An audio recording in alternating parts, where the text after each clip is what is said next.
Muito bom dia aos que nos escutam nos mais longínquos rincões, nas localidades. Bom dia a todos que nos escutam nos escritórios, nos consultórios, nas fazendas, nos locais de trabalho. A minha saudação a todos os senhores e as senhoras, aos estudantes de Direito. Eu sou José Amélio Ribeiro Filho e esse é o quadro Direito ao Ponto. Aqui comigo está na técnica o Riander Salles, qual saúdo, também saúdo a direção da Rádio Verdes Pampas, e quero aqui hoje trazer, nesse quadro Direito ao Ponto, um assunto muito interessante, que é sobre o habeas corpus. Muito também em voga esse tema, muito se fala na imprensa, muito se lê na internet, nas redes sociais, sobre o que é o habeas corpus, ou quando alguém foi preso, né, a sua liberdade foi de alguma forma tolhida, se fala, vamos atrás de um advogado, vamos achar uma situação para que um habeas corpus seja aí apresentado, né, sem usar termos técnicos. Então, hoje esse quadro Direito ao Ponto é sobre o tema habeas corpus. Quero aqui trazer um pouco, muito sucintamente e objetivamente, né, afinal de contas esse é quadro Direito ao Ponto, é muito objetivo. Rapidamente, quero aí chamar a atenção dos senhores e das senhoras, dos estudantes que nos escutam, que a nossa Constituição Federal, e através desse direito positivo, Constituição Federal, mas não apenas o direito positivo como uma situação social, como uma situação inerente ao ser humano, que é a sua liberdade de locomoção. Essa é uma situação natural, criada por Deus, que é a liberdade que tem o cidadão ir e vir. E quando essa liberdade ela é restringida, tolhida, seja através de decisões judiciais, prisões cautelares, como prisões preventivas, prisões em flagrante, prisões temporárias, ou em prisões condenatórias, através de sentença transitada em julgado, essa é a única exceção à regra da liberdade de locomoção no nosso direito positivo brasileiro. Mas pode acontecer que essa liberdade ela seja tolhida através de um ato tido por ilegal. E aí entra a figura do remédio processual. Muitos falam em ação constitucional, ação impugnativa autônoma, né? Um ato jurídico, já ouvi falar também, já li doutrinas sobre atos jurídicos, não entrando no campo do ato em fato aqui, mas sim um ato como no sentido amplo, um procedimento jurídico chamado habeas corpus.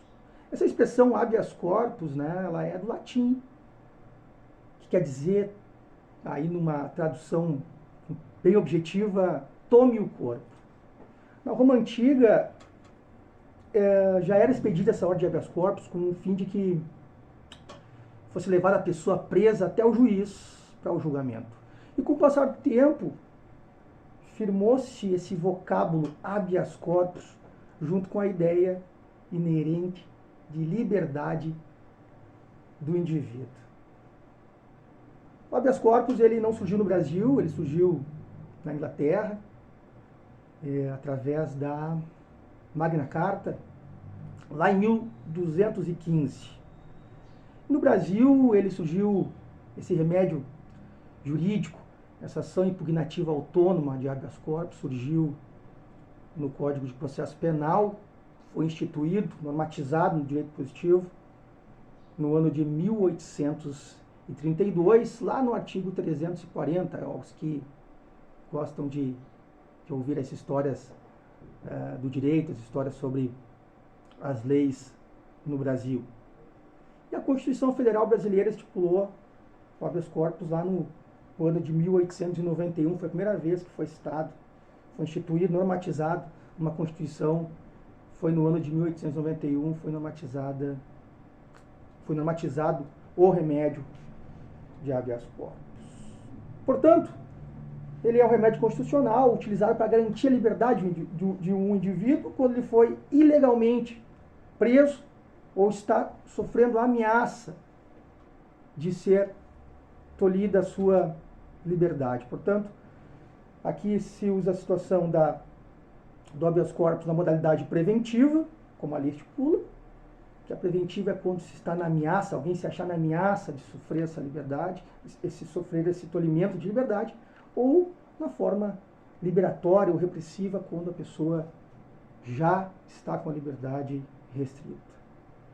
A nossa atual Constituição Federal, no artigo 5º, no artigo 68, senhores e senhoras, se nossos estudantes quiserem aí acompanhar, artigo 5º, inciso 68, diz lá, conceder-se-á habeas corpus, sempre que alguém sofrer ou se achar ameaçado de sofrer violência ou coação em sua liberdade de locomoção por ilegalidade ou abuso de poder.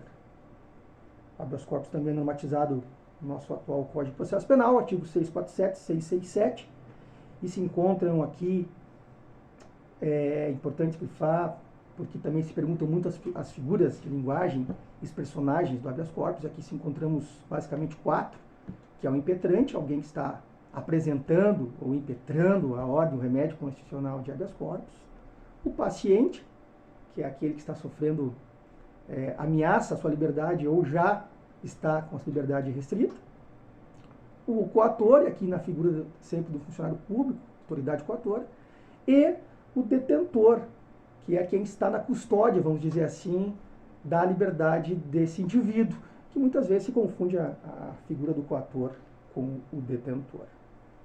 E aqui nossas curiosidades é que o habeas corpus ele não tem uma forma determinada da sua apresentação. Por exemplo, ele pode ser apresentado até mesmo, aí se fala muito dos bancos acadêmicos, até mesmo em folha de papel higiênico. A história do Brasil conta que são várias formas de apresentação de habeas corpus, não precisa ser por computador, ou não precisa alguém escrever em letras garrafais, letras arredondadas.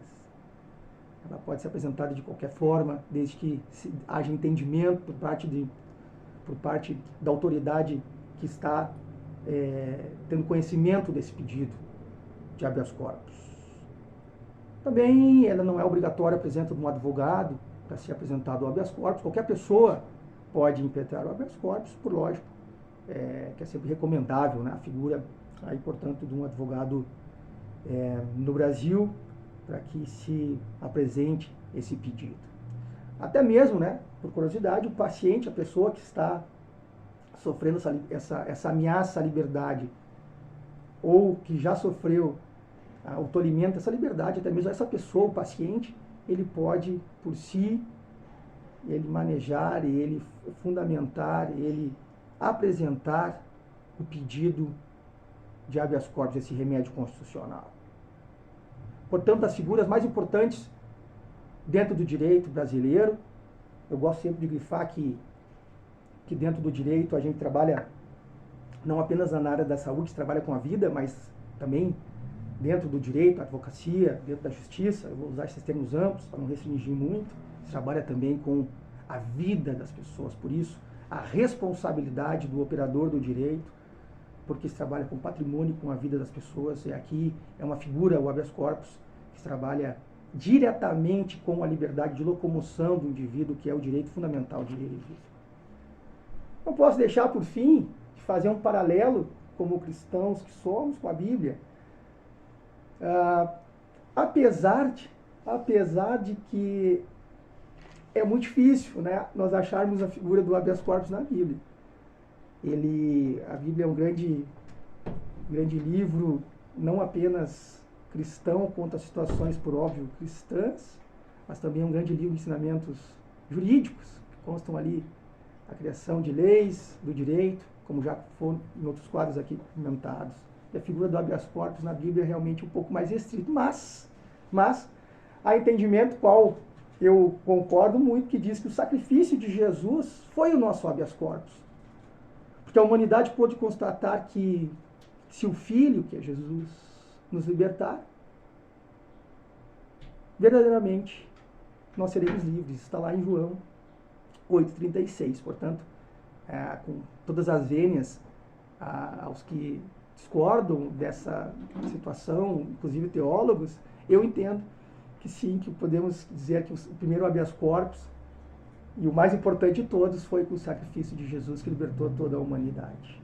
Portanto, esse é o tema do quadro de hoje, o habeas corpus. Eu agradeço a atenção de todos. Eu desejo a todos um ótimo dia, um abençoado mês de agosto e desejo que tenhamos todos aí uma manhã abençoada e um ótimo trabalho para ti, Reander. Até a próxima ao quadro Direito ao Ponto. Muito obrigado.